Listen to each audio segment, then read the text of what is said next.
ஓய்வு நாள் வாழ்த்துக்களை நான் சொல்லுகிறதுல நான் மிகுந்த மகிழ்ச்சி அடைகிறேன். உங்கள் எல்லாருக்கும் ஹாப்பி சாபத்.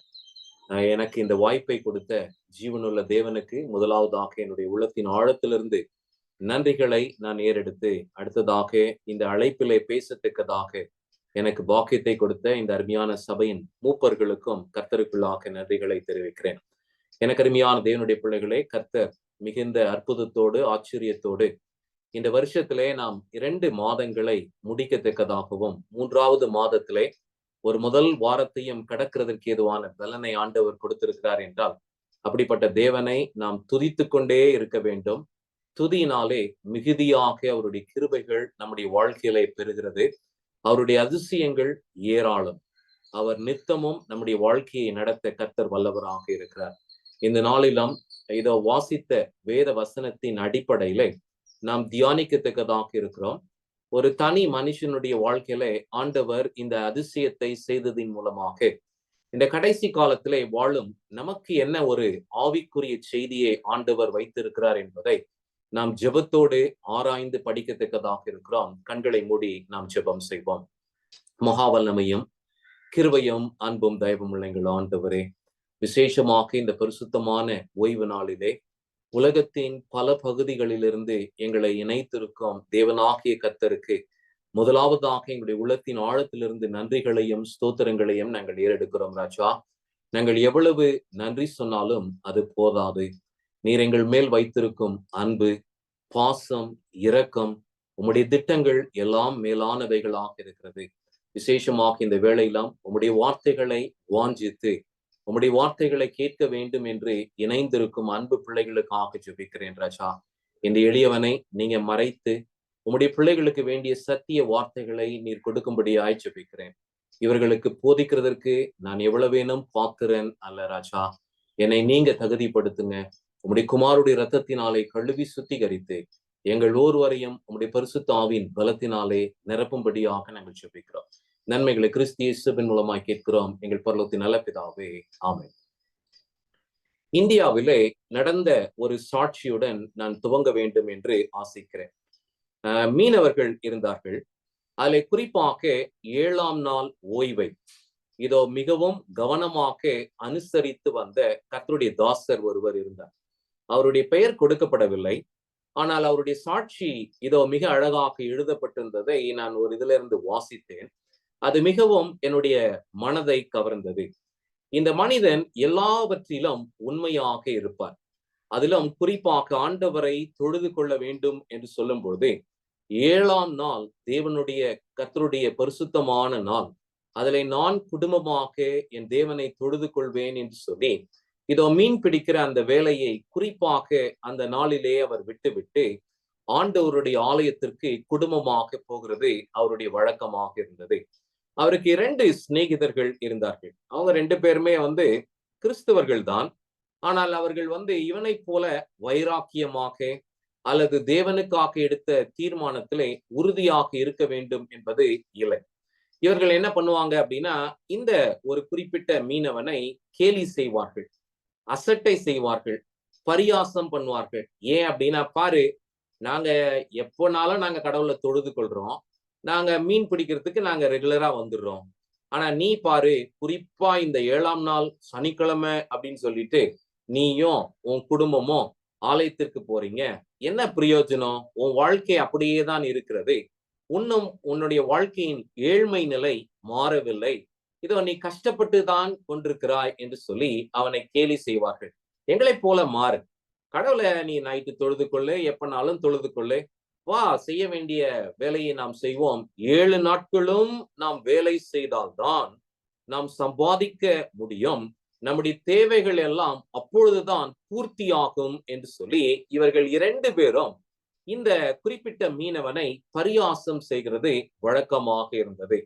ஆனால் அந்த பரியாச வார்த்தைகளை எல்லாம் இதோ இவன் ஏற்றுக்கொண்டு, கர்த்தருக்காக நான் உறுதியாக நிற்பேன், நீங்கள் என்னை கேலி செய்தாலும் பரவாயில்லை, பரியாசம் செய்தாலும் பரவாயில்லை என்று சொல்லி பக்தி வைராக்கியமாக இருந்தார். நாட்கள் சென்றது, மாதங்கள் சென்றது. என்ன நடந்தது அப்படின்னா, 7 நாட்களும் வேலை செய்து கொண்டிருந்த அந்த மீனவர்கள் சுகவீனமாக ஆரம்பித்தார்கள், பலவீனமாக ஆரம்பித்தார்கள்.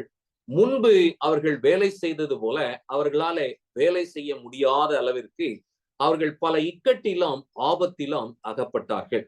ஆனால் இதோ உண்மையாக கர்த்தருக்காக வைராக்கியமாக இருந்த இந்த தாசனை கொஞ்சம் கொஞ்சமாக ஆண்டவர் உயர்த்துகிறதையும் அவருடைய பிள்ளைகளின் உயர்வை இதோ அங்கு பார்க்கும்போது இவர்கள் இவ்வளவு மனத்தாழ்மையாக இருக்கிறார்களே, மெய்யாகவே கர்த்தர் இவர்களை ஆசீர்வதித்திருக்கிறார் என்று சொல்லி பரியாசம் பண்ண அந்த மற்ற 2 மீனவர்கள் ஆச்சரியப்பட்டார்கள். இதோ இந்த மீனவனுக்கு ஆண்டவர் என்ன செய்தார் அப்படின்னா, இவன் உண்மையாக 7ஆம் நாள் ஓய்வை அனுசரித்தது நிமித்தமாக ஆயத்த நாளிலே அல்லது முந்தின நாட்களிலே ஆண்டவர் இவனுக்கு வேண்டிய எல்லாவற்றையும் இரட்டிப்பாக கொடுத்தார். இதை இவர்கள் கவனித்து ஆச்சரியப்பட்டார்கள். ஆம், என கருமையான தேவனுடைய பிள்ளைகளே, இந்த கடைசி நாட்களில் இந்த ஊழியத்திற்காகவும் அவருக்காக சாட்சியாக நிற்கத்தக்கதாக அழைக்கப்பட்டிருக்க நம் ஒவ்வொருவரையும் ஆண்டவர் அவருடைய அற்புதமான வல்லமையினால் தாங்க விசேஷித்த கிருபைகளை இதோ இந்த மீனவன் மீது மாத்திரமல்ல, நாம் எல்லார் மேலும் ஊற்றுகிறதற்கு ஆண்டவர் வல்லவராக இருக்கிறார். தேவனிடத்திலிருந்து கற்பனையை பெற்றுக்கொண்டவர்கள், விசேஷித்தவர்கள், அது மனிதனாக இருந்தாலும் சரி அல்லது ஒரு மீனாக இருந்தாலும் சரி, இதோ ஆண்டவர் நம்மை கொண்டு விசேஷித்த ஆவிக்குரிய பாடங்களை கற்றுக் கொடுக்கிறார் என்பதை தான் நாம் புரிந்து கொள்ள போகிறோம். 12 சீஷர்களிலே மிக முக்கியமான ஒரு சீஷன் தான் பேதுரு. இந்த பேதுருடைய வாழ்க்கையிலே அநேக அற்புதங்களையும் அடையாளங்களையும் ஆண்டவர் செய்திருக்கிறார். ஆனால் இன்றைக்கு நாம் தியானிக்க போகிற ஒரு மிக முக்கியமான அற்புதத்தின் மூலமாக ஆண்டவர் ஏராளமான ஆவிக்குரிய பாடங்களை நமக்கு வைத்திருக்கிறார்.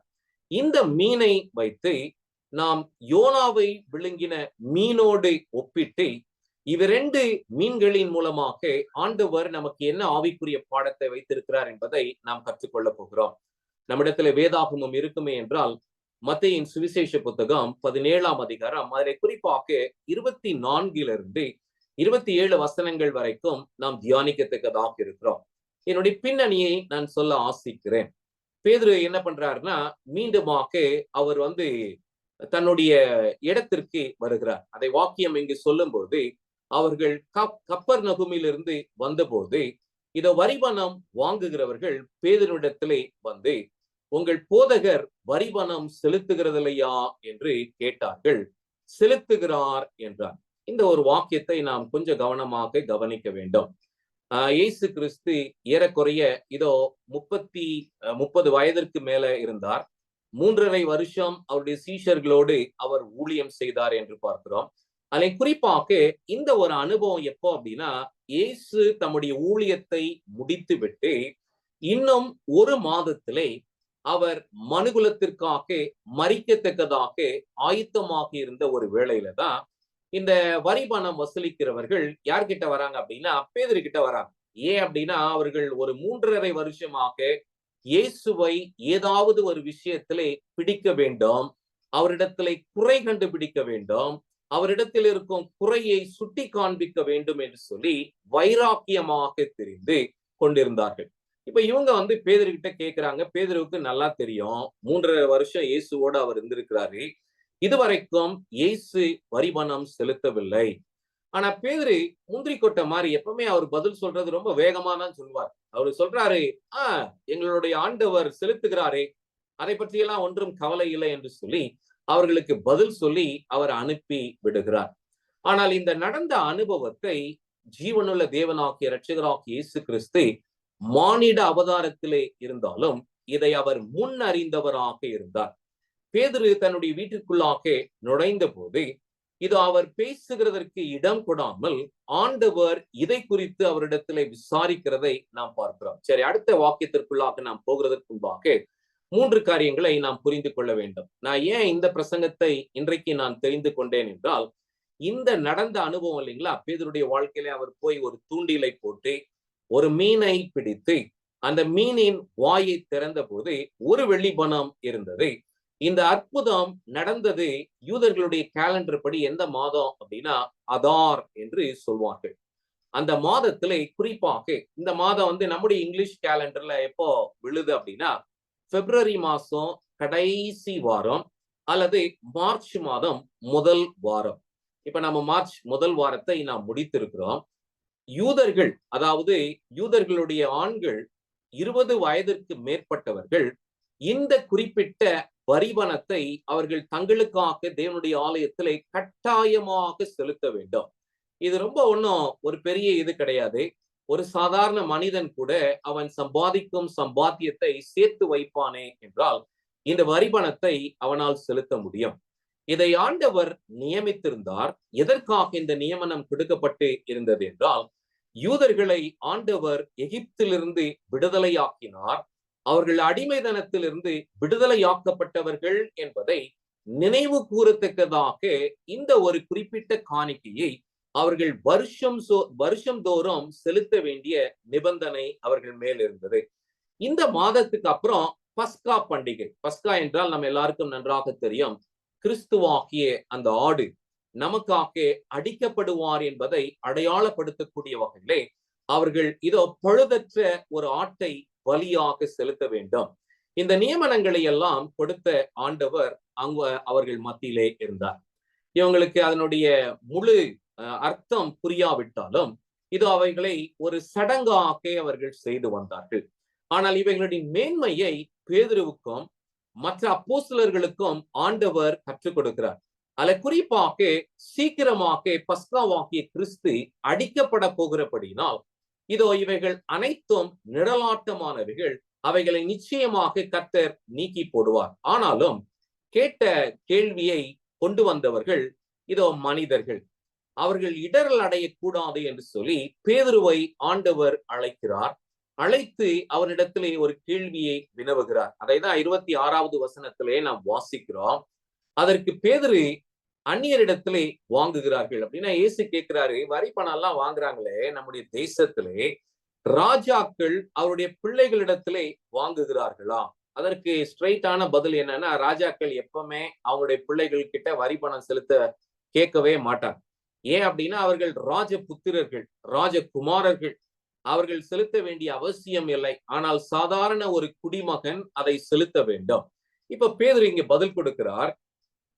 அதை ராஜாவுடைய பிள்ளைகள் செலுத்துகிறதில்லை என்று அவர் பதில் சொன்ன போது, அப்படியானால் பிள்ளைகள் அதை செலுத்த வேண்டியது இல்லையே. இங்கு கிறிஸ்து ஒரு வார்த்தையை ஆணித்தரமாக சொல்லுகிறார். பிதாவாகிய தேவன் உலகத்தை படைத்தவர். இதோ அவர் என்னை கொண்டு படைத்திருக்கிறார். அவருடைய குமாரராகிய நான் இவைகளை செலுத்த வேண்டிய அவசியம் இல்லை என்பதை அங்கு சொல்லுகிறார்.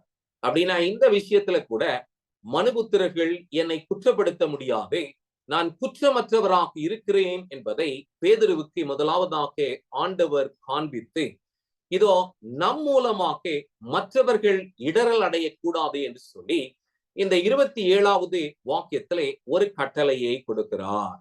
இந்த 27வது வசனத்தை நாம் படிக்கிறதற்கு முன்பாக நாம் தெரிந்து கொள்ள வேண்டியது என்ன அப்படின்னா, இவர் ஆண்டவர் குறிப்பிட்டு சொல்லுகிற இந்த ஒரு வெள்ளி பணம் என்ன அப்படின்னா, 4 நாட்கள் பேதுரு போய் கடினமா வேலை செய்தால் சம்பாதிக்கக்கூடிய ஒரு ஊதியம் தான் இந்த குறிப்பிட்ட ஒரு வெள்ளி பணம்.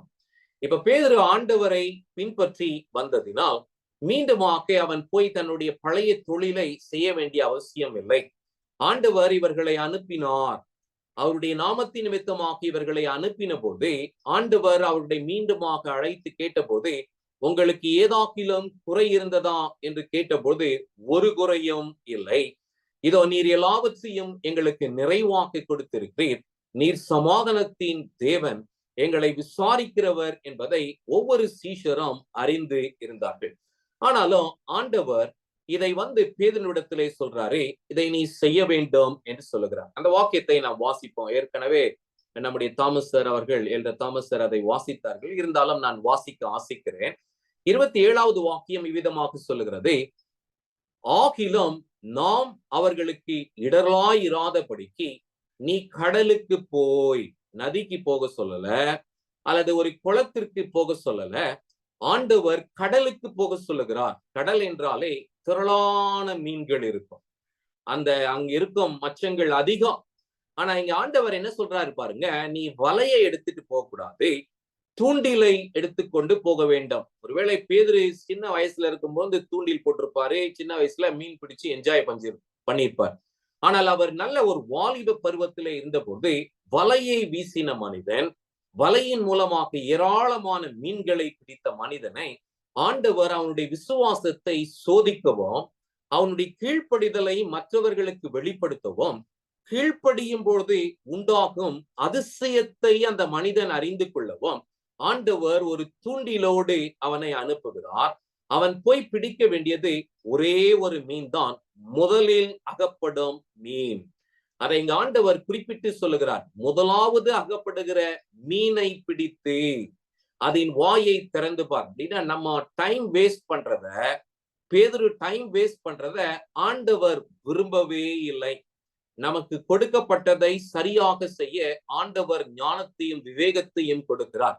இப்ப இங்க பார்க்கும் பொழுது இந்த வாக்கியத்தை தொடர்ந்து வாசிக்கும் போது அதன் வாயை திறந்து பார். இன்னைக்கு நாம அதன் வாயை ஆண்டவர் திறந்ததினால் நமக்கு என்ன ஆவிக்குரிய பாடம் என்பதை தான் நாம் படிக்க போகிறோம். ஒரு வெள்ளி பணத்தை காண்பாய், அதை எடுத்து எனக்காகவும் உனக்காகவும் அவர்களிடத்திலே கொண்டு கொடு என்று சொல்லுகிறார். ஏராளமான அற்புதங்கள் அடையாளங்கள் நடந்திருக்கிறது.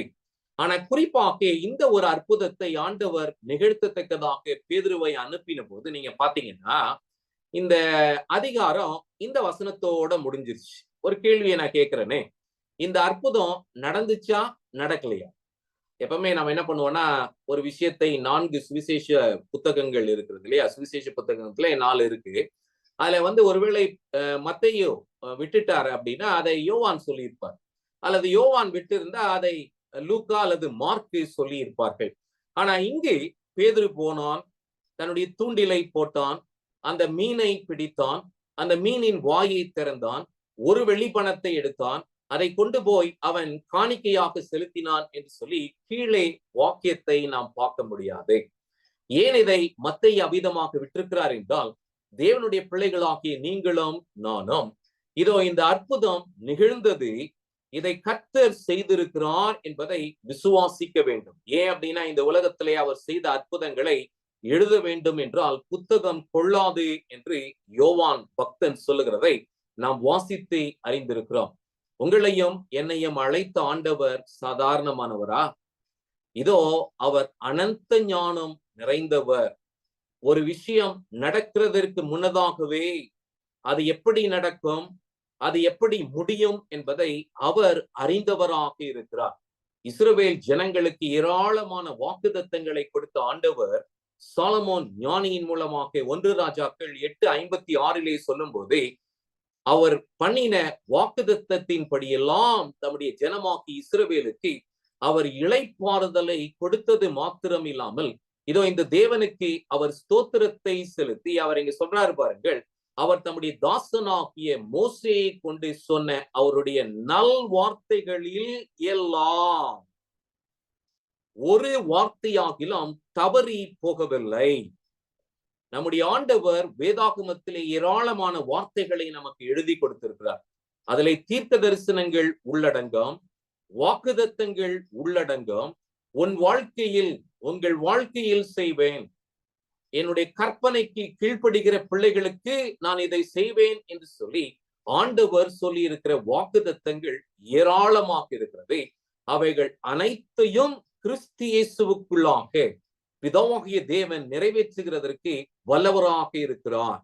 அவருடைய வாக்குத்தத்தங்கள் அனைத்தும் கிறிஸ்து இயேசுவுக்குள்ளாக ஆம் என்றும் ஆமேன் என்றும் இருக்கிறது. அப்படி என்றால் எனக்கு அருமையான தேவனுடைய பிள்ளைகளே, இதோ இந்த மத்தேயு 17ஆம் அதிகாரத்திலே 27வது வசனத்துக்கு அப்புறம் ஒரு வசனமும் கொடுக்கப்படவில்லையே என்று நாம் வருத்தப்பட வேண்டிய அவசியம் இல்லை. பேதுருவின் வாழ்க்கையில் இந்த அதிசயத்தை ஆண்டவர் செய்தார், அதை நிகழ்த்தினார். நிறைய அற்புதங்கள் பதிவிடப்பட்டிருக்கிறது. ஒரே ஒரு அற்புதம் தான் பதிவிடாமல் இந்த சுவிசேஷத்துல இருக்கிறது என்றால் இந்த ஒரு அற்புதம். இன்னொன்னு இதை குறித்து சொல்லணும் அப்படின்னா, இந்த ஒரு அதிசயத்தை மட்டும்தான் இயேசு தனக்காக செய்தார். இதை அவருக்காகவும் அவருடைய சீஷனாகிய பேதுருவுக்காகவும் இதை செய்தார். மற்றவர்கள் யாருக்கும் ஆண்டவர் இதை செய்யவில்லை. ஒருவேளை வேற அதிசயங்களை மற்ற அப்போஸ்தலருடைய வாழ்க்கையில ஆண்டவர் செய்திருக்கலாம். ஆனால் பேதுருடைய வாழ்க்கையில ஆண்டவர் இதை செய்தார். சரி, இந்த ஒரு அற்புதம் நடக்க வேண்டும் என்றால் 3 விஷயம் நடக்க வேண்டும். முதல்ல என்ன அப்படின்னா, யாரோ ஒரு மனிதன் தன்னுடைய ஒரு வெள்ளி பணத்தை அவன் இழக்க வேண்டும். நான் இந்த பிரசங்கத்தை ஆயத்தம் பண்ணும்போது ஆண்டவர் எனக்கு உணர்த்தினது என்ன அப்படின்னா, ஆண்டவர் இயேசுவுக்காக அவன் அதை இழந்தபடியினால் நிச்சயமாக 7 வழிகளிலே அதை திரும்ப பெற்றுக் கொள்ளுகிறதுக்கு ஏதுவாக நூறத்தனையாக அவனை ஆண்டவர் ஆசீர்வதித்திருக்க வேண்டும். சரிங்களா? இது முதல் விஷயம். 2வது நீங்க பாத்தீங்க அப்படின்னா, இந்த குறிப்பிட்ட மீன் ஆண்டவர் பேதுருவுக்கு கட்டளையிட்ட அந்த மீன் அந்த பணத்தை விழுங்க வேண்டும். அதை தன் வாயிலே அது வைத்திருக்க வேண்டும்.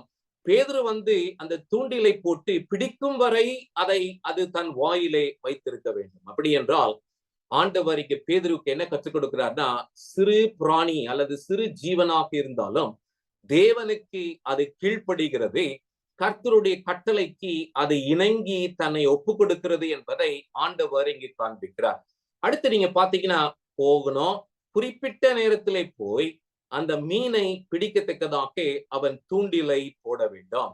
அந்த தூண்டிலே இந்த மீன் அகப்பட வேண்டும் என்று நாம் பார்க்கிறோம். சரி, பொதுவாகவே இந்த பணம் நம்முடைய கையிலே வருகிறது. இந்த பணத்தை குறித்து 5 விஷயங்கள் நமக்கு தெரிந்திருக்க வேண்டும். நாம் முதலாவதாக இந்த பணத்தை சம்பாதிக்க வேண்டும். சம்பாதிக்கிறதன் மூலமாக பணம் நம் கைக்கு வருகிறது. சம்பாதிக்கிற பணத்தை நம்ம அப்படியே வச்சிருக்க முடியாது. குடும்ப செலவுகள், அதற்கு முன்பாக தசம பாகு காணிக்கையை நாம் செலுத்த வேண்டும். பிற்பாடு எல்லாவற்றையும் நாம் செய்கிறதற்கு செலவு செய்துதான் ஆக வேண்டும். சில நேரங்களிலே நம்முடைய பணத்தை நாம் இழந்து போகிறோம். அதை வஞ்சிக்கப்பட்டு நிறைய பேர் முதலீட்டுல போடுறாங்க, ஏமாத்திடுறாங்க. அல்லது ஏமாற்றுக்காரர்கள் தப்பான விதத்துல பணத்தை வாங்கி ஏமாத்திடுறாங்க. இன்னைக்கு நிறைய பாஸ்டர்ஸ் ஏமாறுறாங்க. 10,000 ரூபாய் கொடுத்தா அடுத்த மாசம் 20,000 ரூபாய சேர்த்து கொடுப்பாங்க. 20,000 ரூபாய் கொடுத்தா அடுத்த மாசம் 40,000 ரூபாயா கொடுக்குறாங்கன்னு சொல்லி ஆசைப்பட்டு 1 லட்சம் கொடுத்து அதுக்கப்புறம் அந்த 1 லட்சத்தை வாங்கினவன் ஆள் ஏமாத்திட்டு போயிட்டான் என்று ஏமாந்து பணத்தை இழக்கிறவர்கள் உண்டு. 3வதாக பணத்தை இழக்கிறோம். 4வது பணத்தை முதலீட்டு செய்கிறது. பேங்க்லயோ அல்லது எங்கேயோ போட்டு அதற்குரிய வட்டியை நாம் வாங்கி நாம் அதை அனுபவிக்கிறது உண்டு. பட் பேங்க்ல போட்டாவே நமக்கு பேங்க் இன்ட்ரெஸ்ட் வருகிறதே என்று பார்க்கிறோம். ஆனால் 5வது விஷயம் தான் ரொம்ப முக்கியமான விஷயம். இதைதான் ஆண்டவர் விரும்புகிறார், தியாகம் செய்ய வேண்டும். இந்த தியாகத்தை ஆண்டவர் நமக்கு கற்றுக் கொடுக்கிறார் என்று பார்க்கிறோம். சரி, இதுல சீக்கிரமாக என்ன ஒரு ஆவிக்குரிய பாடத்தை ஆண்டவர் கற்றுக் கொடுக்கிறார் என்பதை ஒவ்வொன்றாக நாம் கவனிப்போம். முதல்ல ஆண்டவர் பேதுருவுக்கு கற்றுக் கொடுக்கிற ஆவிக்குரிய பாடம் என்ன அப்படின்னா, நீ என்னை உத்தமமாய் பின்பற்றி வந்தபடியினால் சிறு சவால்களாக இருந்தாலும் சரி, பெரிய சவால்களாக இருந்தாலும் சரி, உன்னுடைய வாழ்க்கையிலே நான் அதிசயங்களை செய்து கொண்டே இருப்பேன். நீ மீண்டுமாக நீ போய் மீன்பிடி, வலையை எடுத்துக்கொண்டு அல்ல, தூண்டிலை எடுத்துக்கொண்டு நீ போய் போடு. முதல் அகப்படுகிற மீனை நீ பிடிப்பாய், அதன் வாயை நீ திறக்கும் போது 1 வெள்ளி பணம் அங்கு இருக்கும் என்று ஆண்டவர் உறுதியாக சொல்லி இருக்கிறார். அப்படி என்றால் எனக்கு அருமையான தேவனுடைய பிள்ளைகளே, ஆண்டவரை உறுதியாக பின்பற்ற வேண்டும் என்று சொல்லி வைராக்கியமாக இருக்கும் பிள்ளைகளை ஒருவேளை மனுஷர்கள் அறியாமல் இருக்கலாம். ஆனால் தேவன் அறிந்திருக்கிறபடினால் உண்மையும் உத்தமமாக இருக்கும் பிள்ளைகள் தன்னுடைய வாழ்க்கையிலே சந்திக்கும் பெரிய சவாலா இருக்கட்டும், சின்ன சவாலாக இருக்கட்டும், கர்த்தர் துணை நிற்பான் என்பதை பேதுருடைய வாழ்க்கையிலே முதல் ஆவிக்குரிய பாடமாக கற்றுக் கொடுக்கிறார். சரி, 2வது ஆவிக்குரிய பாடம் இதுல நான் என்ன புரிஞ்சுக்கிட்டேன் அப்படின்னா, இந்த குறிப்பிட்ட மீன், அதாவது பேதுரு பிடிக்க போன அந்த மீனாக இருக்கட்டும், அல்லது யோனாவை விழுங்கின அந்த பெரிய துமிங்கிலமாக இருக்கட்டும், பெரிய மீனாக இருக்கட்டும், இவ்விரண்டும் கர்த்தர் சொன்ன வேளையிலே சரியான நேரத்திலே சரியான இடத்திலே அது இருந்தால் மாத்திரம்தான் அது அந்த வேலையை செய்ய முடியும். அப்ப நமக்கு என்ன ஆவிக்குரிய பாடத்தை ஆண்டவர் கொடுத்திருக்கிறார்னா, நம்மளை எல்லாரையும் இந்த உலகத்திலிருந்து பிரித்தெடுத்து ஒரு விசேஷித்த பணியை நமக்கு கொடுத்திருக்கிறார். அப்படின்னா நம்ம என்ன பண்ணணும் அப்படின்னா, ஆண்டவர் நமக்கு என்ன வேலையை கொடுத்திருக்கிறாரோ அந்த வேலையை செய்யறதுக்கு சரியான நேரத்திலே சரியான இடத்தில் நாம் இருக்க வேண்டும். ஆனா நிறைய நேரத்துல ஆண்டவர் நமக்கு ஒரு வேலையை கொடுத்திருப்பாரு, நம்ம நம்முடைய இஷ்டப்படி ஏதாவது ஒன்றை செய்து கொண்டிருப்போம். அதை ஆண்டவர் விரும்புகிறது இல்லை. இந்த பேதுரு பிடித்த குட்டி மீனாக இருக்கட்டும், அல்லது யோனாவை விழுங்கின பெரிய மீனாக இருக்கட்டும், இவைகள் இரண்டும் கர்த்தர் கட்டளையிட்ட வேளையிலே சரியான இடத்திலே சரியான நேரத்தில் இருந்தது என்பதை முதலாவதாக ஆண்டவர் நமக்கு கற்றுக் கொடுக்கிறார். இது இரண்டாவது ஆவிக்குரிய பாடம். சரிங்களா? மூன்றாவதாக இதுல என்ன ஒரு ஆவிக்குரிய பாடத்தை ஆண்டவர் கற்றுக் கொடுக்கிறார்னா, சிம்பலிசம் ஆஃப் காட்ஸ் பவர். இதுல ஆண்டவர் அவருடைய வல்லமையை வெளிப்படுத்துகிறார். சர்வ சிருஷ்டியும் அவருக்கு கட்டுப்பட்டிருக்கிறது. ஏன் அப்படின்னா அவர் படைத்திருக்கிறார். இதோ அவர் படைத்திருக்கிற ஒவ்வொரு பிராணியும் ஆண்டவருக்கு கீழ்ப்படுகிறது என்பதை காண்பிக்கிறார். நோவா பேழையை ஆயத்தம் பண்ணின போது 120 வருஷம் பிரசங்கம் பண்ணார். அப்ப யாருமே கேட்கல. கடைசியா ஒரு அற்புதத்தை அவர்கள் மத்தியிலே அந்த சந்ததி அழிகிறதுக்கு முன்பாக நிகழ்த்தினார். அது என்ன அப்படின்னா, அவரால் படைக்கப்பட்ட பிராணிகள் இதோ அங்கு நோவாவால் ஏற்படுத்தப்பட்ட அந்த பேழைக்குள்ளாக பிரவேசிக்கிறதை பார்த்தும், இதோ இவங்கெல்லாம் மிருகமா, அதுக்கு 5 அறிவு தான், அதுக்கு மேல இல்ல என்று பரியாசம் பண்ணார்களே மனிதர்கள். இதோ அதனுடைய கீழ்ப்படிதலை பார்த்தும் அவர்களுக்குள்ளாக மனம் திரும்புதல் வரவில்லை என்பதை நாம் பார்க்கிறோம். அப்படி என்றால் எனக்கு அருமையான தேவனுடைய பிள்ளைகளே, மிருகங்கள் கீழ்ப்படியும் பொழுது அல்லது இந்த மீன் கீழ்ப்படிதலின் மூலமாக தேவன் இதோ தம்முடைய வல்லமையை மனிதர்களாக்கி நமக்கு காண்பிக்கிறார். He is revealing his power. முதலாவது பேதுரு பிடித்த இந்த மீனின் மூலமாக ஆண்டவர் என்ன ஒரு வல்லமையை நமக்கு காண்பிக்கிறார் அப்படின்னா, அவர் உங்களுக்காகவும் எனக்காகவும் எப்பொழுதும் உதவி செய்ய ஆயத்தமாக இருக்கிறார். நமக்கு அவர் இறங்கி அவர் எல்லா காரியத்தையும் செய்வார். சின்ன விஷயமா இருக்கட்டும், சின்ன தேவையா இருக்கட்டும், பூர்த்தி செய்வார். பெரிய தேவையா இருக்கட்டும், ஆண்டவர் பூர்த்தி செய்வார். அதை குறித்து நாம் கவலைப்பட வேண்டிய அவசியம் இல்லை. யோனாவை விழுங்கின அந்த மீனின் மூலமா ஆண்டவர் நமக்கு என்ன கற்றுக் கொடுக்கிறார்னா, கீழ்ப்படியாத இந்த யோனாவை மீண்டுமாக நேர் திசைக்கு போகிறதற்கு ஏதுவாக அவனை மீண்டுமாக பலப்படுத்தவும் அவனுடைய இருதயத்தை பண்படுத்தவும் ஆண்டவர் இந்த மீனை பயன்படுத்தினார் என்பதை பார்க்கிறோம். இந்த மீனின் மூலமாக வல்லமை, தேவ வல்லமை யோனாவுடைய வாழ்க்கையிலே வெளிப்பட்டது. இதோ பேதுரு பிடித்த இந்த மீனின் மூலமாக பேதுருவினுடைய வாழ்க்கையிலே தேவனுடைய வல்லமை எப்படிப்பட்டது என்பதை ஆண்டவர் காண்பித்தார். ஆம், நாம் ஒவ்வொரு நாளும் உயிரோடு இருக்கிறது தேவனுடைய அதிசயமான வல்லமை. நம்முடைய சுய பலத்தினாலே அல்லது நம்முடைய சொந்த ஞானத்தினாலோ எதை ஒன்றும் செய்ய நாம் முற்படுவோமே என்றால் வெட்கப்படுவோம், இலட்சை அடைவோம். ஆனால் தேவன் கொடுக்கும் வல்லமையை நாம் தரித்துக் கொள்வோமே என்றால் உலகத்தை கலக்குகிறவர்களாக மாறுவோம். பேதுரு மாறினார். பேதுருவை ஆண்டவர் தம்முடைய வல்லமையினால் நிரப்பினார். இதோ அவருடைய வாழ்க்கையிலே செய்த அதிசயங்களை ஆண்டவர் காண்பிக்கிறதன் மூலமாக நம்முடைய வாழ்க்கையில் கூட அவருடைய வல்லமையை ஊற்றுகிறதற்கு அவர் ஆயத்தமாக இருக்கிறார். ஆனால் நாம் கீழ்ப்படிய வேண்டும். ஆண்டவர் ஒரு விஷயத்தை சொல்லியிருக்கிறார், போ, தூண்டிலை எடுத்துக்கொண்டு போ, மீனை பிடி என்று சொன்னால் நாம் செய்ய வேண்டும் என்பதை நாம் புரிந்து கொள்ளுகிறோம். சரி, நான்காவது ஆவிக்குரிய பாடம் என்ன அப்படின்னா, ஆண்டவரால் படைக்கப்பட்ட ஒவ்வொரு பிராணிக்கும் ஆண்டவர் ஒரு விசேஷித்த நோக்கத்தை வைத்திருக்கிறார். Purpose in God's plan. தேவ திட்டத்துல நம்ம எல்லாருக்கும் ஒரு திட்டத்தை ஆண்டவர் வச்சிருக்கிறார். இந்த திட்டத்தை இங்க நம்ம கவனிக்கும் பொழுது இந்த சின்ன மீன் மூலமாக ஆண்டவர் என்ன கற்றுக் கொடுக்கிறார்னா, உன்னுடைய தேவைகளை நான் சந்திக்க எப்பொழுதும் நான் ஆயத்தமாக இருக்கிறேன் என்று சொல்லி இந்த சிறு மீனின் மூலமாக ஆண்டவர் கற்றுக் கொடுத்தார். இதோ யோனா 1:17 வாசிக்கிற அந்த மீனின் மூலமாக ஆண்டவர் என்ன கற்றுக் கொடுக்கிறார்னா, ஒபீடியன்ஸ் இன் ரிடம்ஷன். முதல்ல என்ன பார்த்தோம் அப்படின்னா, ஒபீடியன்ஸ் இன் ப்ரொவிஷன். நம்முடைய தேவைகளை பூர்த்தி செய்கிறதிலே நாம் கீழ்ப்படியத்தக்கதாக நம்மை நாம் ஒப்பு கொடுக்கும் பொழுது நம்முடைய தேவைகள் பூர்த்தியாகும். இரண்டாவதாக நாம் கீழ்ப்படியும் போது நம்முடைய ரட்சிப்பை ஆண்டவர் நிறைவேற்றுவார்.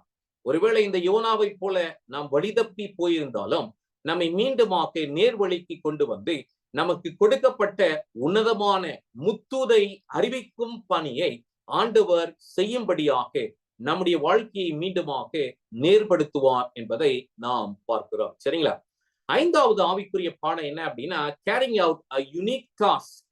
இந்த கடல் என்று சொன்னாலே நிறைய மீன்கள் இருக்கிறது. ஆனா இங்க பாத்தீங்கன்னா மற்ற எல்லா மீன்களை காட்டிலும் இந்த 2 மீன் ரொம்ப விசேஷித்தது. பேதுரு தூண்டிலை எடுத்துக்கொண்டு போன போது ஏராளமான மீன் இருந்திருக்கும். கண்ட மீன் அந்த தூண்டில கவியிருக்கலாம். ஆனா ஆண்டவர் அப்படி இடம் கொடுக்கவில்லை. இந்த குறிப்பிட்ட மீனுக்கு ஆண்டவர் கட்டளை கொடுத்திருந்தார். அது என்ன கட்டளை அப்படின்னா, பொதுவாவே இந்த மீன்கள் உணவு என்று போய் என்ன பண்ணும்னா ஒன்றை கடிக்கும். அது உணவு இல்லை அப்படின்னு தெரிஞ்சிச்சுன்னா அதை துப்பிடும். ஆனா இந்த குறிப்பிட்ட மீன் அதை விழுங்கி அதை அதை வாயிலேயே வச்சிருந்துச்சு. மறுபடியும் அது தன்னுடைய சரீரத்துக்குள்ள முழுசா அது விழுங்கல. அதை கவ்வி அது தன் வாயிலே வைத்திருந்தது. அதை மீண்டுமாக இழந்தும் போகவில்லை. அப்படி என்றால் இதோ கர்த்தரால் அழைக்கப்பட்டவர்கள், விசேஷித்தவர்கள், அவர் கொடுக்கும் கட்டளையை அவர்கள் செய்து முடிப்பார்கள் என்பதை ஆண்டவர் இந்த மீனின் வாயின் மூலமாக கற்றுக் கொடுக்கிறார். யோனாவுடைய அந்த பெரிய மீனுக்கு நாம் வரும்பொழுது பொதுவாகவே இந்த துமிங்கலம் அல்லது பெரிய மீன்கள் எல்லாம் இருக்கு அப்படின்னா, அதை ஒரு ஆளை விழுங்குச்சு அப்படின்னா எளிதாய் அந்த மனிதன் மரித்து போவான். சாத்தியம் அல்ல. ஆனால் 3 நாட்கள் இந்த மனிதன் உயிரோடு அவன் அந்த மீனின் வயிற்றில் வைக்கப்பட்டான் என்றால் தேவ ரட்சிப்பின் திட்டத்தை முதலாவதாக யோனா புரிந்து கொள்ள வேண்டும். ரட்சிப்பு எவ்வளவு அவசியம். நான் ரட்சிக்கப்பட்டுட்டேன், நினிவே மக்கள் ரட்சிக்கப்படலைன்னா பரவாயில்ல அப்படின்னு ஒரு மனிதனும் நினைக்க கூடாது. என் குடும்பம் ரட்சிக்கப்பட்டாயிற்று, மற்றவர்கள் எப்படி போனா என்ன அப்படி நம்ம யோனாவை போல வாழ்ந்து கொண்டிருக்கிறோமா? இல்லை. நம்மை கொண்டு ஆண்டவர் இந்த ஊழியத்தை முடிப்பார். நம்முடைய வாழ்க்கையில ஆண்டவர் ஒரு யுனிக்கான வேலையை கொடுத்திருக்கிறார். இந்த மீன்களுக்கு எப்படி ஆண்டவர் ஒரு யுனிக்கான டாஸ்க், மற்ற நிறைய மீன்கள் நீந்தி கொண்டுதான் இருந்துச்சு. ஆனால் இந்த 2 மீன்களை ஆண்டவர் சரியாக நடத்தினார் என்று பார்க்கிறோம். சரி, 6வது ஆவிக்குரிய பாடம் என்ன அப்படின்னா, a symbol of God's mercy. தேவனுடைய இரக்கம் இருக்கே, அந்த இரக்கத்தோட நம்ம எதையுமே ஒப்பிட்டு பார்க்கவே முடியாது. இன்னைக்கு உலகத்துல நம்ம நிறைய காரியங்களை வச்சு அனுபவிக்கிறோம். ஆனால் ஒவ்வொன்றுக்கும் பின்னாக தேவனுடைய இரக்கம், அவருடைய அனுக்கிரகம் இருக்கிறதே. இதோ அந்த மேன்மையான இரக்கத்தினாலே நம்ம எல்லாம் பிழைத்திருக்கிறோம், நம்ம எல்லாம் உயிரோடு இருக்கிறோம். இங்க பாத்தீங்கன்னா பேதுருக்கு ஆண்டவர் கற்றுக் கொடுக்கிறார் என்ன அப்படின்னா, என்ன நீ நம்பி வந்துட்டப்பா, நீ கஷ்டப்பட போறது இல்ல, என்னுடைய இரக்கம் உன் மேல் இருக்கிறது. You will not struggle in your life. நீ உன் வாழ்க்கையிலே நீ கஷ்டப்பட போகிறது இல்லை. நிறைய நேரத்துல யாரு கஷ்டப்படுவாங்கன்னா, கீழ்ப்படியாம, ஆண்டவருடைய சத்தத்திற்கு செவி கொடாம, ஆண்டவருடைய சித்தம் என்னன்னு தெரியும், அவருடைய கட்டளை என்னன்னு தெரியும், எல்லாவற்றையும் அறிந்தும் இதோ ஆண்டவரை விட்டு விலகி போகிறவருடைய வாழ்க்கையில ஆண்டவர் சிக்ஷையை அனுமதிக்கிறார். நாம் அதை ஏற்றுக்கொள்ள வேண்டும். எங்க பேதுருக்கு ஆண்டவர் என்ன சொல்றாருன்னா, நீ போய் கடினமே இல்லாம வலையெல்லாம் எடுத்துட்டு போய் இழுக்கிறது, ராத்திரி முழுசும் மீன் பிடிக்கிறது, இந்த கஷ்டமே வேண்டாம்பா. உனக்கு எவ்வளவு தேவைன்றது எனக்கு தெரியும். அது ஒரு வெள்ளி பணம், அது உனக்கும் எனக்கும் அது போதுமானது. நீ போ, நீ தூண்டிலை எடுத்துக்கொண்டு போ, நீ எளிதாக அந்த மீனை பிடிப்பாய். முதல்ல அகப்படுகிற மீன் 10வது மீனோ அல்லது 100வது மீனோ அல்லது 1000வது மீனோ அல்ல. முதல் மீன். நம்முடைய நேரத்தை செலவழிக்கிறதை ஆண்டவர் விரும்புகிறதில்லை. நாம் கடினப்பட்டு கஷ்டப்படுகிறதையும் ஆண்டவர் விரும்புகிறது இல்லை. ஏதேன்ல ஆதாம் பாவம் செய்கிறதுக்கு முன்பாக எளிதாக எல்லாவற்றையும் அனுபவித்தார். ஆனால் அவன் கீழ்ப்படியாமல் போன பொழுதுதான் ஆண்டவர் அவனை விரட்டி, நீ வேர்வை சிந்தி, நீ நிலத்திலே பண்படுத்தி இதை நீ சாப்பிடுவாய் என்று சொல்லி ஆண்டவர் அவனுடைய சந்ததிக்கு கட்டளையிட்டார். அப்படி என்றால் இந்த கடைசி காலத்திலே முழுமையாக நம்மை ஆண்டவருக்கு ஒப்புக் கொடுப்போமே என்றால், தேவ திட்டத்திற்கு உள்ளடங்கி நாம் காரியங்களை செய்யும் பொழுது எல்லாவற்றையும் ஆண்டவர் சரியாக செய்வார். இந்த பெரிய மீன் இதோ யோனாவை சரியாக விழுங்கினது. அது அந்த கடல்ல அவன் அப்படியே விடப்பட்டிருப்பான் என்றால் அவன் நிச்சயமா மரித்து போயிருப்பான் அந்த கடல்.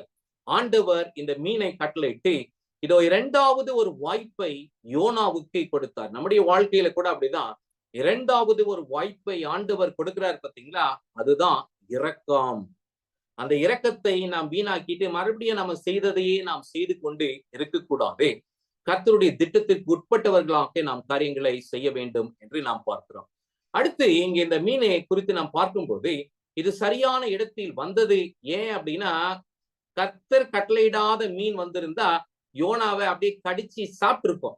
ஆனா ஆண்டவர் கட்டளையிட்டார். பாத்தீங்களா, இது எல்லா கடினமான பாதைகளை எல்லாம் கடந்து வந்து இந்த மீன் அவனை விழுங்கி 3 நாட்கள் அவனை ஜீர்ணிக்காமல் வைத்திருந்து இதோ அவனை கக்கி போட்டது என்று பார்க்கிறோம். அப்படி என்றால் எனக்கு அருமையான தேவனுடைய பிள்ளைகளே, இதோ நம்ம எல்லாரையும் ஆண்டவர் தற்காக்கிறார். அவருடைய பாதுகாப்பின் வல்லமை நம்மேல் இருக்கிறது. நாம் பயப்பட வேண்டிய அவசியம் இல்லை. இந்த பேதுரு பிடித்த மீன் கூட நீங்க பாத்தீங்கன்னா, இந்த மீன் வேற மீனவன் கையில அகப்படக்கூடாது. அது அகப்படாமல் இருக்கும்படியாக ஆண்டவர் அத்தை பத்திரமாக காத்தார் என்றால், உங்களையும் என்னையும் அவருடைய விசேஷித்த பணியை செய்து முடிக்கும் வரைக்கும் ஆண்டவர் நம்மை கைவிட மாட்டார் என்கின்ற திட சாட்சியம், நம்பிக்கையும் நமக்குள்ளாக உறுதியாக ஆண்டவர் கட்டளையிடுகிறார். சரி, 7வது ஆவிக்குரிய பாடம் என்ன அப்படின்னா, இந்த 2 மீனும் இது 2ம் இயேசுடைய ஊழியத்திலே இதோ அது ஒரு மிக முக்கியமான பங்கை ஆற்றினது என்பதை நாம் புரிந்து கொள்ள வேண்டும். இங்க முதல் மீன் என்ன அப்படின்னு நீங்க பாத்தீங்கன்னா, இதோ இந்த யூதர்கள் கேட்டாங்க இல்லையா, 2 பேர் வரி பணம் வசூலிக்கிறவங்க. அவங்க போய் அந்த கேள்வியை கேட்டுட்டு அவங்க நிச்சயமா கவனிச்சிருப்பாங்க. இயேசு வரி பணம் செலுத்துறாரா, பேதுரு வரி பணம் செலுத்துறாரா என்று அவர்கள் கவனித்திருப்பார்கள். அவர்களுக்கு இடரல் இராதபடிக்கு ஆண்டவர் இந்த அற்புதத்தை ஏன் பேதுருடைய வாழ்க்கையில செய்தார்னா, இதோ நீயும் நானும் மற்றவர்களுக்கு இடரலாய் இராதபடிக்கு நீ போய் இதை நிகழ்த்தி, இதை நீ போய் செய் என்று ஆண்டவர் கட்டளையிட்டார். அப்படின்னா மற்றவர்கள் இடறி போகிறதற்கு ஆண்டவர் இடம் கொடுக்கிறதில்லை. நம்முடைய வாழ்க்கையில் இருக்கும் இடரலை எடுத்து போடவே ஆண்டவர் சித்தம் கொண்டே இருக்கிறார். அதே போல இந்த பெரிய மீனாக்கிய யோனாவை விழுங்கின அந்த பெரிய மீனை குறித்து ஆண்டவர் சொல்லும் பொழுது என்ன சொல்றாரு அப்படின்னா, இதோ அவன் அங்கு கக்கப்பட்டபடியினால் நினிவேவின் மக்கள் புறஜாதியார்கள் தங்களுடைய இடரலை விட்டு மனம் திரும்பினார்கள். அப்ப ஏன் ஆண்டவர் அதிசயத்தை செய்யறாரு அப்படின்னா, நாம் நம்முடைய இடரலை விட்டு மனம் திரும்பி ஆண்டவரிடத்திலே வர வேண்டும் என்பதற்காகவே ஆண்டவர் இறங்கி வந்தார். ஏன் மரித்தார் அப்படின்னா, நம்முடைய வாழ்க்கையில் இருக்கும் இடரலை நீக்கி போடவே. அதனாலதான் ஆண்டவர் சொல்லும் போது, யோனாவை காட்டிலும் பெரியவர் இங்கு உங்கள் மத்தியிலே இருக்கிறார். இதோ இந்த பட்டணங்களில் செய்த அதிசயங்கள், அற்புதங்கள் ஏராளம். இதோ நினிவே மக்கள் பார்த்திருந்தாங்கன்னா அவங்கள போல இதோ பயங்கரமாய் மனம் திரும்பி இருப்பார்கள். இதோ சோதோம் மற்றும் மற்ற குமாரா இந்த அற்புதங்களை கவனித்திருக்குமே என்றால் அவர்கள் மனம் திரும்பி இருப்பார்கள். ஆனால் நம்முடைய வாழ்க்கையிலே ஆண்டவர் அதிசயங்களை செய்தோம். நாம் இன்னும் நிர்விசாரமாக இருக்கிறோமா என்பதை நாம் கேட்க வேண்டும். கடைசியா நானும் என்னுடைய ஒரு சாட்சியோடு முடிக்க வேண்டும் என்று ஆசிக்கிறேன். நான் சேலத்திலே நாமக்கல் என்னுடைய ஊழியத்தை துவங்கினேன். ஒரு 2 வருஷம் அங்க வேலை செய்தேன். அதற்கு பிற்பாடாக ஒரு 13.5 வருஷம் சேலத்துல இருந்தபோது அந்த முதல் 2 வருஷம் கல்யாணம் ஆகி குழந்தை எல்லாம் பிறந்து என்னுடைய பிள்ளைக்கு என்ன ஒரு வயது அல்லது 1.5 வயது இருக்கும். நான் திருவண்ணாமலை எஃபர்ட் மீட்டிங்க்கு போயிருந்தேன். அந்த எஃபர்ட் மீட்டிங் யார் நடத்தினா அப்படின்னா, குவைட் அவர், நம்ம எல்லாருக்கும் தெரியும், அது யுஎஸ்ல தான் இருக்கு. அங்க இருக்கிற இந்த எல்டர்ஸ் எல்லாம் என்ன பண்ணுவாங்கன்னா, அவங்களுடைய எக்ஸ்ட்ரா டைத், வருஷம் முழுசும் சேர்த்து வைக்கிற டைத்தை வச்சு உலகத்துல ஏதோ ஒரு பகுதிக்கு போய் அவங்க என்ன பண்ணுவாங்கன்னா, சேர்க்கப்பட்ட காணிக்கையை வைத்து ஊழியம் செய்கிறது, முத்துதை அறிவிக்கிறது அவங்களுடைய வழக்கமா இருந்துச்சு. அவங்க இந்த குறிப்பிட்ட வருஷத்துல என்ன பண்ணாங்க அப்படின்னா, நான் நினைக்கிறேன் அது 2006வது வருஷம் நினைக்கிறேன், 5ஓ 6ஓ எனக்கு சரியாக ஞாபகம் இல்லை. அங்கே நிறைய எல்டர்ஸ் டீமா வந்திருந்தாங்க. அவங்க கணவன் மனைவி குடும்பமாக ஊழியத்தை திருவண்ணாமலைனாவே நிறைய ரொம்ப இந்து கோயில்கள்லாம் நிறைந்த ஒரு இடம். அந்த இடத்தை தேர்வு செய்திருந்தார். அந்த இடத்திலே எல்லாரும் ஊழியத்தை செய்ய துவங்கினோம். அதுல எனக்கு ஒரு வாய்ப்பு கிடைத்தது. அதுல ஒரு முக்கியமான ஒரு எல்டரோட இன்னொரு பணக்காரரோடு நான் பயணப்பட்டு போகிறதுக்கு எதுவான ஒரு வாய்ப்பு கிடைத்தது. அதுல அங்க இருந்த அந்த பணக்காரர் என்கிட்ட ஒரு கேள்வி கேட்டார். என்ன கேட்டார் அப்படின்னா, பாஸ்டர் உங்ககிட்ட கார் இருக்கா, to you have a car? ஆங்கிலத்துல தான் நாங்கள் சம்பாஷித்தோம். அவர் கேட்டாரு, கார் இருக்கா அப்படின்னு கேட்டார். நான் அப்படியே மனசுக்குள்ளேயே யோசிச்சேன், நம்ம வாங்குற சம்பளமே 4000 ரூபாய் தான். இவர் நம்மகிட்ட இப்படி கேட்கிறாரு. இந்த ஊழியத்தை செய்யறதுனால பேட்டா அப்போ கொடுப்பாங்க, ஒரு 200 ரூபாய் கொடுப்பாங்க ஒரு நாளைக்கு பேட்டா. இவர் கார் இருக்குதான்னு கேட்கிறாரேன்னு சொல்லிட்டு என்னுடைய மனசுக்குள்ளேயே நான் சிரிச்சேன். நம்ம பைக்கே இஎம்ஐல தான் வாங்கியிருக்கோம். இப்படி இருக்கும்போது இவர் காரை பத்தி பேசிட்டு இருக்காருன்னு சொல்லி என்னுடைய மனதிலே ஏளனமாக நான் நினைத்தேன். அதெல்லாம் என்னால வாங்க முடியுமா? அதெல்லாம் என்னால ஓட்ட முடியுமா? இதெல்லாம் எனக்கு கிடைக்குமா என்று சொல்லி அவிசுவாசத்துல என் உள்ளத்திற்குள்ளாக நகைத்து கொண்டே அவரிடத்துல பேசினேன். இது எப்படி இருந்துச்சுன்னா, ஆண்டவர் ஆபிரகாம் இடத்திலும் சாராள் இடத்திலும் சொல்றாரு, ஏற்ற காலத்திலே நீ பிள்ளை பெறுவாய் என்று சொன்ன போது அந்த வார்த்தை சாராளுடைய உள்ளத்திலே ஏளனமாக இருந்தது. இப்ப நான் யோசிச்சேன், 4000 ரூபாய் சம்பளத்தை வச்சுக்கிட்டு நம்ம எப்போ கார் வாங்க முடியும்? அவர் சொன்னார், அந்த பணக்காரர், பாஸ்டர், ஐ டெல் யூ, கர்த்தர் கொடுக்கணும் அப்படின்னு நினைச்சாருன்னா அதை உங்க வாழ்க்கையில கொடுப்பாரு. நீங்க இப்படி பரியாசமா அல்லது இழிவா உங்களை பத்தி நினைச்சு நீங்க பேசாதீங்க. ஊழியக்காரர்களுக்கு இது அவசியம், இது தேவை என்று ஆண்டவர் அறிவாரை என்றால் அதை கொடுப்பார். நான் உங்களுக்கு சொல்றேன், நீங்க அதை வாங்குவீர்கள், நீங்கள் அதை ஓட்டுவீர்கள் என்று சொல்லி அந்த மனிதன் உறுதியா சொன்னார். அவர் சொல்லி நான் நம்பவே இல்லை. ஆனா அவர் சொல்றதை பத்தி நான் ஒன்னு நினைச்சேன், ஒருவேளை இவர் ஏதோ நமக்கு கார் வாங்கி கொடுத்துருவாரோ அப்படின்னு நினைச்சேன். ஆனால் எனக்கு அருமையான தேவனுடைய பிள்ளைகளே, அது ஒரு தீர்க்க தரிசனமாக சொல்லப்பட்டது போல இருந்தது என்பதை பிற்பாடுதான் நான் உணர்ந்தேன். இதையே நான் சொல்றேன் அப்படின்னா, நம்முடைய வாழ்க்கையில் நமக்கு என்ன தேவையோ அதை ஆண்டவர் கொடுப்பார். அது நம்முடைய வாழ்க்கையில இல்லையா, அது நமக்கு தேவை இல்லை, அது நமக்கு அவசியம் இல்லை, அதனால் அதை ஆண்டவர் நமக்கு கொடுக்கவில்லை. அதை ஏன் நமக்கு கொடுக்கல அப்படின்னா, ஒருவேளை அதனால் இடரல் இருக்குமே என்றால் அதை நமக்கு ஆண்டவர் கொடுப்பதில்லை. நமக்கு கொடுத்திருக்கிறார் என்றால் மேன்மை இருக்கிறது. அப்படின்னா இதுல என்ன ஆவிக்குரிய பாடத்தை கற்றுக்கொள்ளுகிறோம் என்றால், தேவனுடைய அனந்த ஞானத்திற்கு உட்பட்டு தேவன் நம்மை அழைத்திருக்கிறார். நாம் கவலைப்பட வேண்டிய அவசியம் இல்லை. இதோ இங்கு பேதுருவின் விசுவாசத்தை ஆண்டவர் சோதிக்கிறார். நீ வலை எடுத்துக்கொண்டு போ அப்படின்னு சொல்ல, தூண்டிலை எடுத்துக்கொண்டு போ, நீ பிடிக்கிற முதல் மீனை நீ அதன் வாயை திறந்து பார்க்கும் பொழுது நான் சொன்ன வெள்ளி பணம் அங்கே இருக்கும் என்று ஆண்டவர் அவனை அனுப்பினார் என்று பார்க்கிறோம். நான் நிறைவாக முடிக்க போகிறேன்.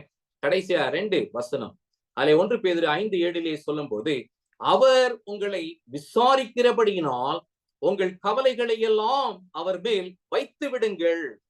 இந்த நாளிலும் இந்த செய்தியை கேட்டுக்கொண்டிருக்கும் எனக்கு அருமையான தேவனுடைய மகனே, மகளே, இன்க்ளூடிங் மீ, ஆண்டவர் சொல்றது என்ன அப்படின்னா, அவர் ஒவ்வொரு நாளும் நம்மை விசாரிப்பார்.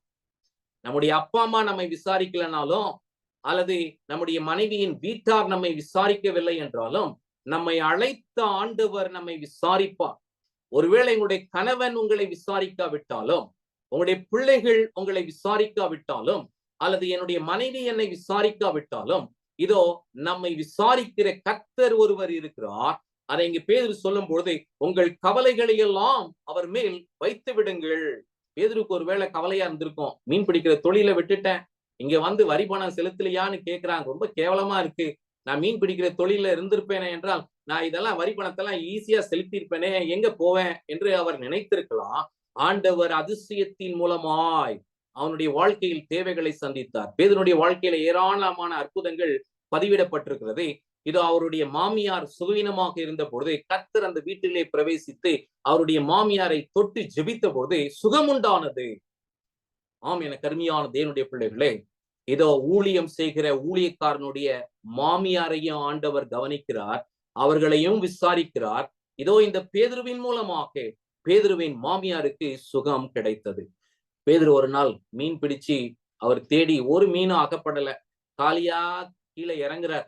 ஆண்டவர் மீண்டும் வந்து வலையை இந்த பக்கம் போடு என்று சொன்ன பொழுது அவன் வலையை வீசினான். திரளான மீன்கள், வலை கிழியத்தக்கதாக மீனை பிடித்தார் என்றால் அதிசயத்தை ஆண்டவர் பேதுருடைய வாழ்க்கையில செய்தார். ஒரு நாள் ஆசைப்பட்டாரு, நான் ஆண்டவரே இந்த கடல் மேல நடக்கணும், உங்களை போல நடக்கணும் அப்படின்னு ஆண்டவர் சொன்னார், வாப்பா நட என்றார். இதோ முதல் 2 படி எடுத்து வைத்தாரே, பயம் வந்தது, மனிதன் மூழ்கினான். ஆனாலும் அவனை ஆண்டவர் தூக்கி விட்டார் என்று பார்க்கிறோம். ஒவ்வொரு நாளும் நம்முடைய வாழ்க்கையில அதிசயங்களை செய்து கொண்டே இருக்கிறார். இயேசுவை அங்கு கைது செய்ய வந்த போது ஒரு மனிதன் இதோ இயேசுவை அங்கு பிடிக்கத்தக்கதாக வந்த போது பேதுரு என்ன பண்றாருன்னா, உடனே அவருடைய பட்டயத்தை எடுத்து அந்த மனுஷனுடைய காதை வெட்டுறார். எப்பவுமே இந்த மீன் பிடிக்கிறவன், இந்த மீன் வெட்டுறவன் முதல்ல காதை தான் வெட்டுவான். மீன் வாங்குறவங்களுக்கு நல்லா தெரியும். நீங்க பாத்தீங்கன்னா ஆண்டவர் அங்கும் ஒரு அற்புதத்தை செய்யறார். அந்த அற்புதத்தை செய்யல அப்படின்னா இயேசு அரெஸ்ட் ஆகிறதுக்கு முன்னாடி பேதுரு தான் அரெஸ்ட் ஆயிருப்பார். ஆனா ஆண்டவர் அதற்கு இடம் கொடுக்கவில்லை.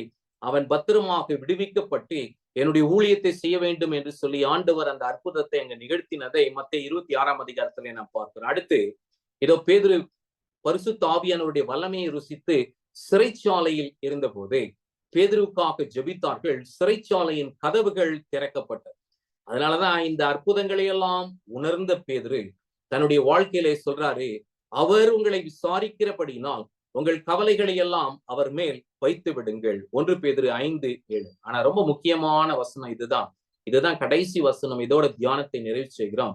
ஏசாயா 1 19 ஆண்டவர் சொல்றார். இந்த 19ஆம் இந்த 1ஆம் அதிகாரத்துல ஆண்டவர் சொல்றாரு, மாடுகளும் மற்ற எல்லாமே அதனுடைய எஜமானுக்கு கீழ்ப்படுகிறது, ஆனால் மனுஷனோ எனக்கு கீழ்ப்படியவில்லை என்று சொல்லிட்டு அங்கதான் இந்த வாக்கியத்தை ஆண்டவர் சொல்றார். மிருகங்களோடு மனிதனை ஒப்பிட்டு இப்ப இங்க கீழே சொல்றார். யூதர்களுக்கு சொன்ன அதே வார்த்தையை நமக்கு சொல்றாரு. இதோ ஏசாயா 1:19 சொல்லும் பொழுது, நீங்கள் மனம் பொருந்தி செவி கொடுத்தால் தேசத்திலே நன்மையை புசிப்பீர்கள்.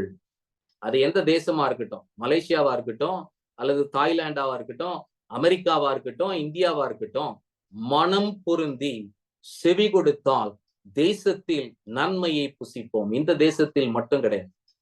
ஆண்டவர் நம்மை சீக்கிரமாக ஒரு தேசத்திற்கு கொண்டு போக போகிறார். அது இந்த உலகத்திலே எந்த தேசத்தோடும் ஒப்பிட முடியாது. இதோ அப்படிப்பட்ட மேன்மையான கானான். இது எந்த கானான் அப்படின்னா, தேவனுடைய ராஜ்யம், ஆண்டவர் ஆயத்தம் செய்து கொண்டிருக்கும் பரம கானான். இதோ அப்படிப்பட்ட ஒரு மேன்மையான ஏதேனுக்குள்ளாக நாம் பிரவேசிக்கத்தக்கதாக இருக்கிறோம். அப்படிப்பட்ட ஒரு மேன்மையை நீங்களும் நானும் அடைய வேண்டுமே என்றால் இயேசுவின் கட்டளைக்கு நாம் கீழ்ப்படிய வேண்டும். நம்மை நாம் ஒப்பு கொடுப்போமே என்றால் நம்முடைய கவலைகளை குறித்து நாம் இனி கவலைப்பட வேண்டிய அவசியம் இல்லை. புது வருஷத்தை துவங்கி இருக்கிறோம். 3வது மாதத்திலே காலடி எடுத்து வைத்திருக்கோம். மீதமுள்ள மாதங்களையும் மீதமுள்ள வருஷங்களையும் கர்த்தர் நடத்துவார். ஆனால் ஒரே ஒரு விஷயத்தை நாம் கவனிக்க வேண்டும். கர்த்தர் அழைத்தபடியினால் நம்மை ஆண்டவர் கைவிட மாட்டார். நாம் கீழ்ப்படிய வேண்டும். முற்றிலுமாக நம்முடைய தேவனுக்கு நாம் ஒப்பு கொடுப்போமே என்றால் இந்த மீன்களை பயன்படுத்தின ஆண்டவர் நம்மையும் பயன்படுத்துவார். அவருடைய உன்னத பணியை நம்முடைய வாயின் மூலமாகவும் நம்முடைய கிரியைகளின் மூலமாக நிறைவேற்றுவார். கர்த்தர் நம்மை ஆசீர்வதிப்பாராக. ஆமென், ஆமென்.